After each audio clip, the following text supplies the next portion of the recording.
Hi, Pastor John Kriske here with your word for the week. You might remember those Teflon surfaces. Maybe they're still used in certain cooking devices. They're supposed to be non-stick. So you cook on a Teflon surface and you're supposed to be able to scoop off whatever you cooked without it sticking. Well, that's kind of the way that Peter was with some of his critics. The church leaders were all over him for having gone into a Roman household. They were not only enemies, but they were also people that could contaminate him.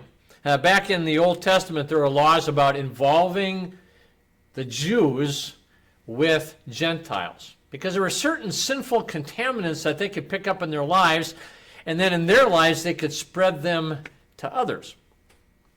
But that wasn't the case with Peter because of what Jesus had said. Acts chapter 11, Jesus told him in a vision, "Do not call anything impure that God has made clean." Yeah, something cleansing had happened with Jesus living and dying and rising again. He had really given Peter this Teflon coating, this protection from sinful contaminants.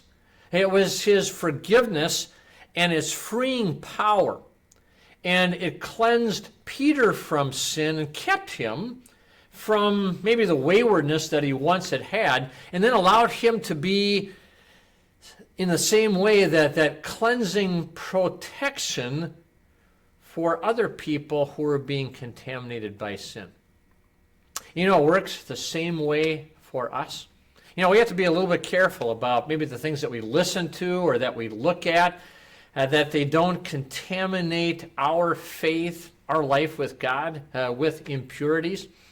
And yet God has allowed us, by Jesus living, dying, and rising again, to have his forgiveness and his righteousness. That forgiveness, first of all, that really scrapes off all of that sinfulness to Jesus on the cross.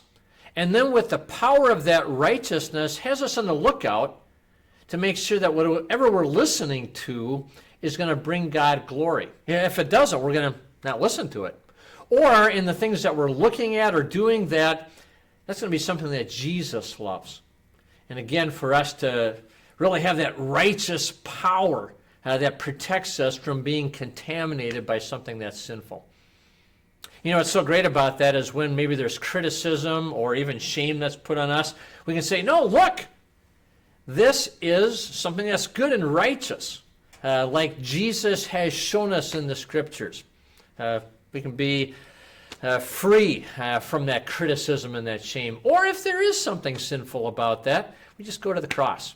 And there all of that sinfulness is scraped off, and in its place is given us that righteousness to be free from what would otherwise contaminate us or bring us criticism. If you want to know better how that righteousness works, be with us this coming weekend. On Saturday night at 5:30, Sunday mornings at 9 a.m. Also, live stream at any time on YouTube or Facebook. God bless.